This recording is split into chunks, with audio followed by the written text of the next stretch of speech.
সুপ্রিয় দর্শক, আজ আমাদের মাঝে উপস্থিত রয়েছেন ওয়েবের নির্বাচন পর্যবেক্ষক কমিটির প্রধান সমন্বয়ক মোহাম্মদ শাহ আলম কিরণ। শুভ সকাল, কেমন আছেন? আলহামদুলিল্লাহ, আপনি কেমন আছেন? আমি বেশ ভালো আছি, ধন্যবাদ আপনাকে। আমরা এবার একটু নির্বাচনমূলক আলোচনা নিয়ে কথা বলবো। যে আমরা জানি ত্রয়োদশ জাতীয় সংসদ নির্বাচনে আপনি ওয়েবের নির্বাচন পর্যবেক্ষক কমিটির প্রধান সমন্বয়কের দায়িত্ব পালন করছেন, এবং নির্বাচনের যে পূর্ব প্রস্তুতি ছিল সেগুলো কেমন ছিল এবং কি কি কার্যক্রম আপনারা সম্পন্ন করেছিলেন সেই ব্যাপারে। আসলে ওয়েবের কথা বলে আসলে অনেক বিশাল এটার কার্যক্রম ছিল। নির্বাচন কমিশন বাংলাদেশের প্রায় 500 কোম্পানি থেকে, এনজিও থেকে 80টা কোম্পানি এখানে নিযুক্ত করেছিল। তো এর মধ্যে ওয়েব একটা প্রতিষ্ঠান। তো ওয়েবের যে মানে আমাদের কর্ণধার নাসরিন ফাতেমা আওয়াল, উনি অত্যন্ত বিচক্ষণ এবং আমাদেরকে যে সুযোগ সুবিধা দিয়েছেন কাজ করার জন্য, আমরা আসলে স্বাচ্ছন্দ্যে কাজ করতে পেরেছি। তো ওয়েবের কাজ করতে গিয়ে যে জিনিসটা হয়েছে, কারণ নির্বাচন পর্যবেক্ষক নীতিমালা 2025-এ 19 পৃষ্ঠার একটা বই ছিল, যে বইয়ের মধ্যে আমাদের এই কার্যক্রমের যে আমরা অবজারভার হিসাবে কী কাজ, এটা ওখানে বেঁধে দেওয়া হয়েছে। যে ইচ্ছা করলে আসলে একজন একটা কিছু করবে, যা কিছু, এটা না, অবজারভারদের জন্য এখানে যে জিনিসটা ছিল যে আপনাদের সরকারি যে একটা নিয়ম নীতি বেঁধে দেওয়া ছিল, সেই নিয়ম নীতির মধ্যেই কাজ করতে হবে। তো যাই হোক, তো আমরা নির্বাচনের 1 মাস আগে থেকে পূর্ব প্রস্তুতি ছিল আমাদের। সেই পূর্ব প্রস্তুতির মধ্যে দেখা গেছে যে আমরা প্রায় 400 লোক থেকে আমরা 100 লোক সিলেক্ট করেছিলাম এই নির্বাচন পর্যবেক্ষকের জন্য। তো পর্যবেক্ষক করতে গিয়ে যেটা দেখা গেছে যে আমাদের যে প্রস্তুতিটা ছিল সেটা আসলে নির্বাচনের আগের দিন থেকে আমাদের প্রস্তুতি ছিল যে আমরা এখানে 20টা টিম করেছিলাম। 20টা টিমের মধ্যে এক একটা টিমে আমাদের 5 জন 7 জন করে জনবল ছিল, এবং এক এক জনবলের মানে এক এক টিমের মধ্যে আমাদের এক একজন দলনেতা ছিল। তো সব মিলিয়ে নির্বাচনের আগের দিনই দেখা গেছে যে প্রায় আমার দায়িত্বে ঢাকা বিভাগ ছিল, ঢাকা এবং সিলেট।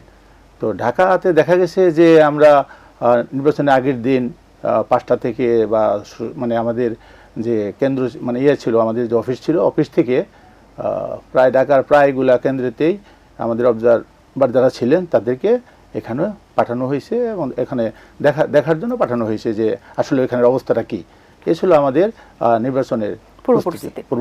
আচ্ছা, এইসবই ছিল আসলে আপনার পূর্ব প্রস্তুতি। এবার একটু জানতে চাই যে নির্বাচনের দিন তো আপনি ভোট কেন্দ্রে গেছেন এবং অনেকের সাথে কথা বলেছেন, ভোটারদের সাথে কথা বলেছেন, সেখানে কেমন ছিল পরিবেশ? যার গাড়ি বা যেভাবে যাক না কেন, এদেরকে পাঠানোর পরে আমি নিজেই স্পেশালি আমার এক সহযোগী ছিল শরীফ করে নাম, ও আমার সাথে ছিল। তো আমি নির্বাচনের আগের দিনও কয়েকটা কেন্দ্রে গেছি, যেমন আজিমপুর, তারপর মিরপুর, শেরেবাংলা, কয়েকটা কেন্দ্রে আমি গেছি, এবং এটা দেখলাম যে আসলে এখানকার অবস্থাটা কী। এবং আমি যাওয়ার পরে এখানে যারা দায়িত্বে ছিল, পুলিশ, সাধারণত পুলিশই ছিল নির্বাচন আগের দিন, এরা আমাকে যথেষ্ট সহযোগিতা করছেন। আর নির্বাচনের কথা যেটা বলছেন, যে নির্বাচনের দিন সকাল থেকে আমি বের হয়ে গেছি, এবং আমাদের যারা কাজ করতো, মাঠ পর্যায়ে যারা কাজ করতো, যে সব অবজারভাররা ছিল, ওরা ভোর 6:30টার সময় কিন্তু নির্বাচন কেন্দ্রে গিয়ে উপস্থিত হয়েছে। সেটা একটা ছিল যে প্রথমে গিয়ে দেখছে যে আসলে নির্বাচনের আসলে প্রস্তুতিটা কি, তাদের কি অবস্থা, ওখানে ব্যালট বাক্স কি অবস্থায় আছে আসলে, এইসব ইত্যাদি ইত্যাদি। তারা আগের দিন যেমন দেখছে রাত্রে, এবং পরের দিন সকালে গিয়েও তারা দেখছে যে আসলে ওই বাক্সগুলো আসলে কি ভরা বা ঠিক আছে কিনা। তো যাই হোক, কিন্তু আমি যেটা করছি যে প্রায় নির্বাচনের দিন সকাল আউদো, এবং আমি পর্যবেক্ষকরা যেখানে যেখানে ছিল আমি তাদের সাথে দেখা করছি, ছবি তুলছি। বিশেষ করে উত্তরা, ক্যান্টনমেন্ট, তারপরে মিরপুর, বিভিন্ন এলাকায় আমার ঘোরা হয়েছে। তো আমি যেটা দেখছি যে আসলে নির্বাচনে আমি ওরকম কিছু পাইনি, যেহেতু অবজারভার কাজ করা হয়েছে। তো সেটা আমরা আসলে নিয়ে মন্তব্য ওইভাবে করতে পারবো না, যেহেতু আমরা অবজারভার হিসেবে কাজ করেছি। পরবর্তীতে তো নির্বাচন হলো, নতুন সরকার গঠন হলো, এরপরের আসলে অবজারভেশনটা আপনাদের কি? আসলে এই বিষয়ে তো আসলে সাংবাদিক ছিল, আমরা তো অবজারভার।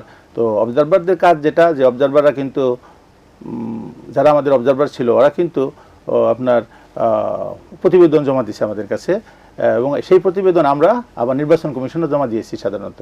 তো এই বিষয়ে আসলে ওইভাবে বলা যাবে না, কারণ অবজারভার কাজ হলো গোপনীয়।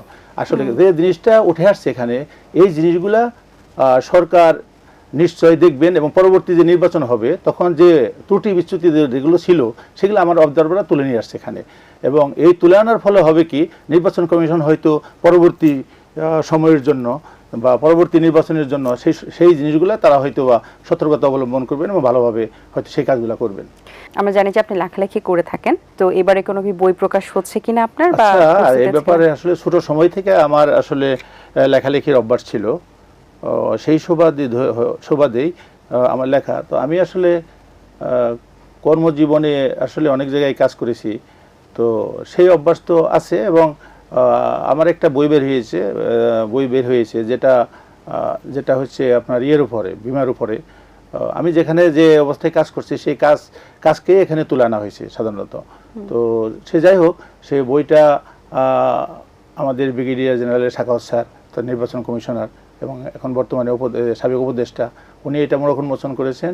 এই বইটা হচ্ছে যে আমি যে লিখেছি, তো এটা আসলে যদি মানে এই যে সেক্টরে আসলে কাজ করে আসলে ওই সেক্টর নিয়ে যদি কেউ বই লেখে তাহলে কিন্তু এটার কদর বাড়ে, এবং এটা কিন্তু যারা যে পেশায় দেখা গেছে যে একজন এক পেশায় থেকে অন্য পেশায় লেখালেখি করে, এটা না লিখে আমি মনে করছি যে আমি যে পেশায় আছি ওই পেশার উপরে আমি লিখি, সে কারণে এই বইটা লেখা।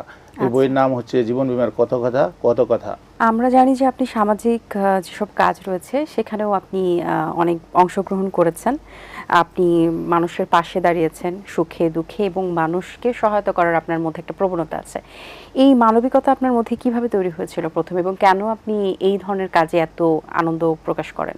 এটা হচ্ছে আসলে ছোট সময় থেকে আমার একটা ইসলামিক মাইন্ড ছিল, যেহেতু আমার বাবা মা মুসলিম এবং তারা নামাজ কালাম পড়েন।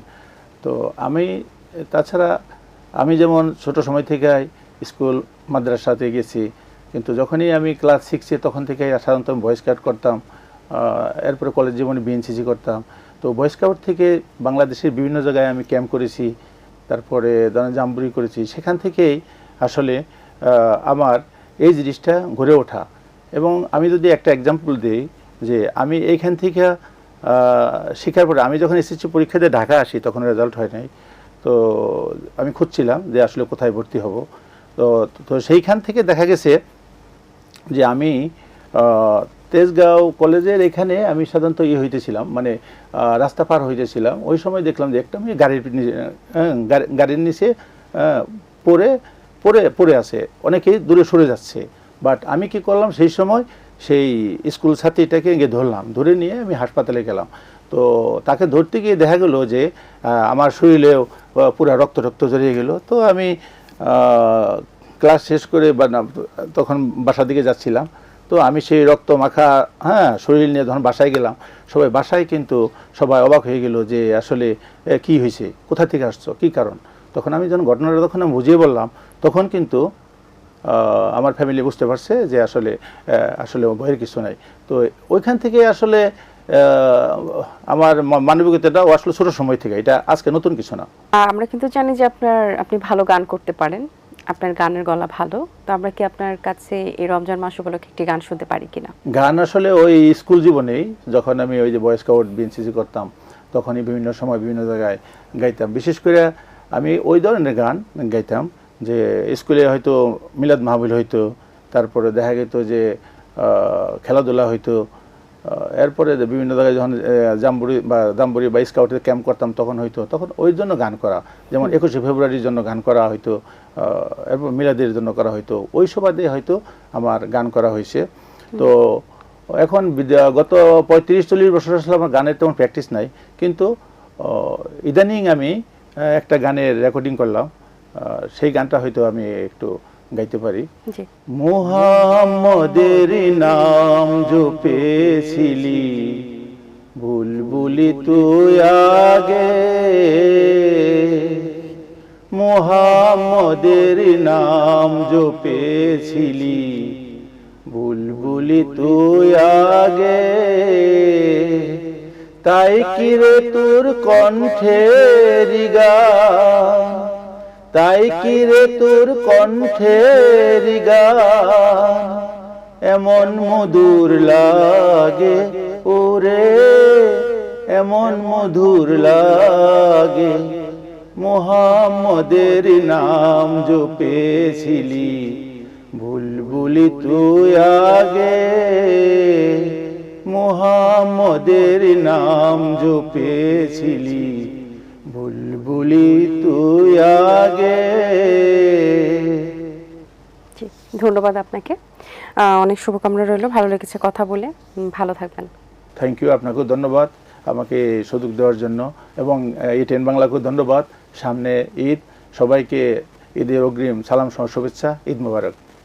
আপনাকেও ঈদ মোবারক।